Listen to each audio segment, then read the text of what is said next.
Bonjour. Alors, comme d'habitude, je vais vous faire le compte-rendu du Conseil exécutif, celui qui s'est réuni le 23 mai 2019. Comme d'habitude, beaucoup de points inscrits à l'ordre du jour, 89 points. Et le Conseil exécutif a adopté, dans le domaine de la formation professionnelle, l'attribution d'aide individuelle à la formation en mobilité, c'est-à-dire que je fais en France, puisque la formation n'existe pas en Martinique, ou est saturée pour 2 demandeurs d'emploi.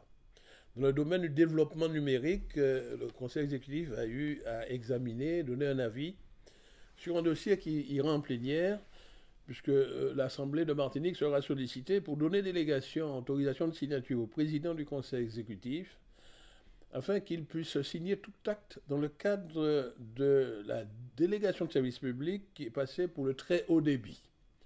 Puisque actuellement, la CTM est en train de déployer la fibre optique sur le territoire, mais nous allons bientôt passer dans la phase de commercialisation. Donc nous avons confié donc, à un délégataire le soin de commercialiser cette fibre, mais pour pouvoir faire des raccordements dans les lotissements, dans les groupes d'immeubles, il va falloir passer des conventions avec les gestionnaires de ces lotissements, avec les syndics de copropriété, etc. Et comme la CTM est propriétaire des réseaux, ces différentes conventions devront être signées par le président du conseil exécutif. Donc nous allons demander qu'on lui donne un mandat pour cela. Donc vous voyez que la THD, le très haut débit, est en train de progresser. Nous allons étape après étape. Donc cette question sera devant la plénière pour obtenir l'autorisation de signer les conventionnements avec les différents partenaires. Dans le domaine du développement économique, nous avions là aussi de nombreux dossiers. D'abord, l'attribution d'aides à des entreprises, 13 entreprises, dont 3 du secteur du tourisme, c'est des aides à la création d'emplois. Donc 13 emplois créés grâce à cette mesure.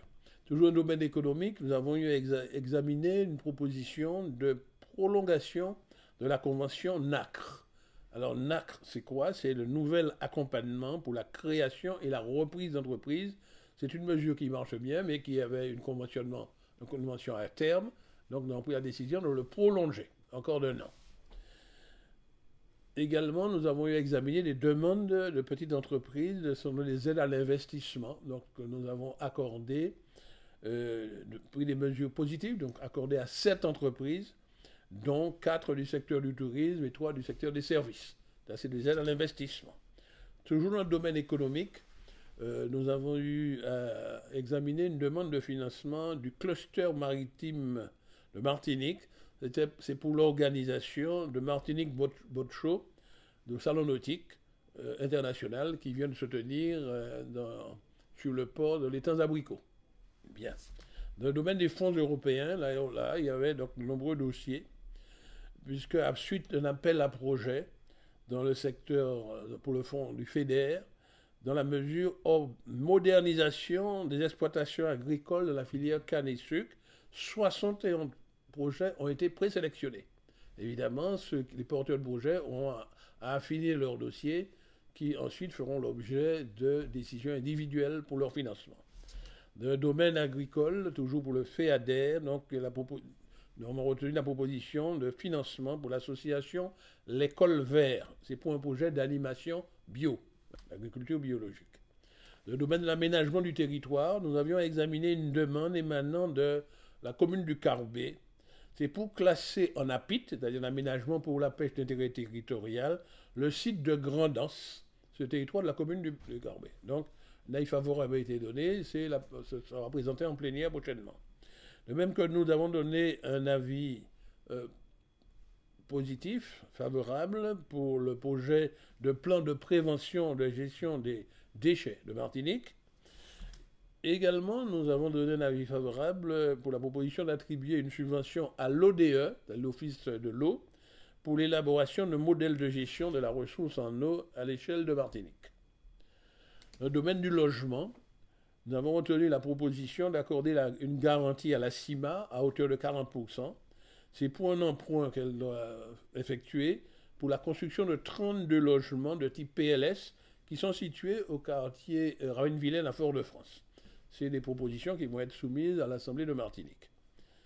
De même que le Conseil exécutif a retenu favorablement la proposition d'accorder une subvention à la communauté d'agglomération Espace Sud. C'est pour l'élaboration d'un plan intercommunal de lutte contre l'habitat indigne. Proposition qui sera là aussi soumise à l'Assemblée de Martinique. Dans le domaine social, les dossiers étaient nombreux. Et nous avons attribué, dans le cadre d'un dispositif prévu pour ça, des secours exceptionnels à 27 familles en situation de précarité. Je rappelle le processus, ce sont des assistantes sociales qui font les enquêtes, il y a une commission sociale qui se réunit et qui fait des propositions, et le conseil exécutif valide, ou ne valide pas, mais valide dans ce cas-là les propositions. Deuxième domaine social, les propositions d'une convention annuelle d'objectifs et de moyens à passer entre l'État et la CTM, c'est pour la mobilisation des aides au poste en faveur de l'insertion des bénéficiaires du RSA, surtout dans le secteur non marchand. Troisième dossier, c'est nous avons fixé le niveau des dépenses dans les établissements sociaux, médico-sociaux pour l'exercice 2019. C'est soit une enveloppe de 81 millions qui seront répartis entre ces différentes associations qui interviennent en faveur du service aux personnes âgées, la personne handicapée, la petite enfance et les familles. Et ces propositions seront soumises également à l'Assemblée de Martinique. Autre proposition qui devront être soumise à l'Assemblée de Martinique, c'est des subventions à accorder à une dizaine d'associations pour leur secteur d'action. Je peux citer pour mémoire la Banque alimentaire, la Fédération des œuvres laïques, l'association L'Angelier Actif, l'association ASC par appel, l'association Prends ton envol, l'association pour le logement social ASL, l'association Assise de Fort-de-France, l'association CGC-MPIH, l'association Accent Sida de Martinique et l'association AADCP. C'est autant d'associations que nous aidons. J'insiste là-dessus, c'est pourquoi j'ai donné tous les noms, pour montrer qu'il y a beaucoup d'efforts qu'ils ont fait en direction du secteur social. Dans le domaine du sport, nous avons eu à faire des propositions de subventions à attribuer à la Ligue de football pour l'accompagnement de la sélection de Martinique dans le cadre de la préparation de la participation à la Ligue des Nations. Proposition de subvention à l'US Marguinoise pour son programme d'activité, à l'association Machoquette pour son programme d'activité, d'une part, la Fédération des Yoles Rondes de Martinique pour l'organisation du Tour des Yoles de Martinique de 2019. Dans le domaine culturel, 10 nouvelles lauréates au concours organisé par la CTM en 2018. Leurs auteurs recevront une aide à leur édition. Alors les nouvelles, nous avions lancé un concours pour qu'on écrive des petites nouvelles, des petites brochures. Donc il y a des nouvelles qui ont été, des petits romans, des petits essais qui ont été retenus, sélectionnés, et la CTM va financer donc l'édition de ces nouvelles.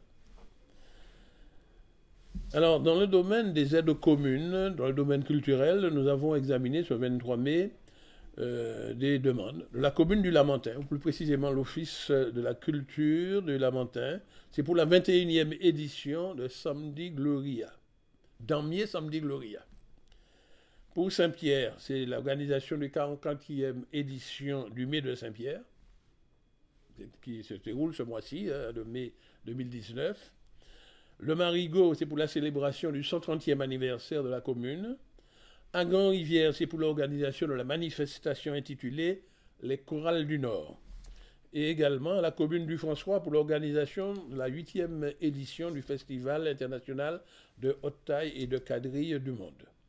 Et enfin, quatrièmement, c'est la proposition des dominations du centre culturel situé près de l'habitation Gradis, sur le territoire de Basse-Pointe.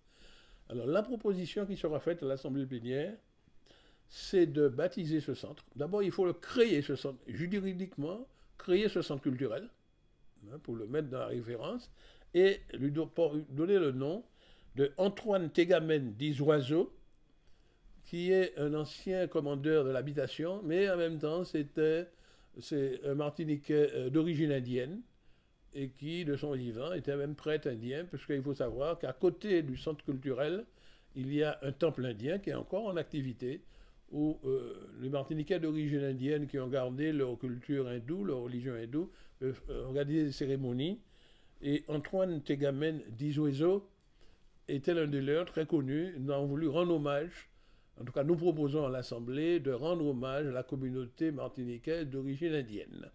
Donc Antoine Tegamen d'Isoiseau, c'est le nom qui sera proposé pour baptiser le centre culturel qui est déjà en activité sur le territoire de Basse-Pointe, à côté de l'habitation Guadis.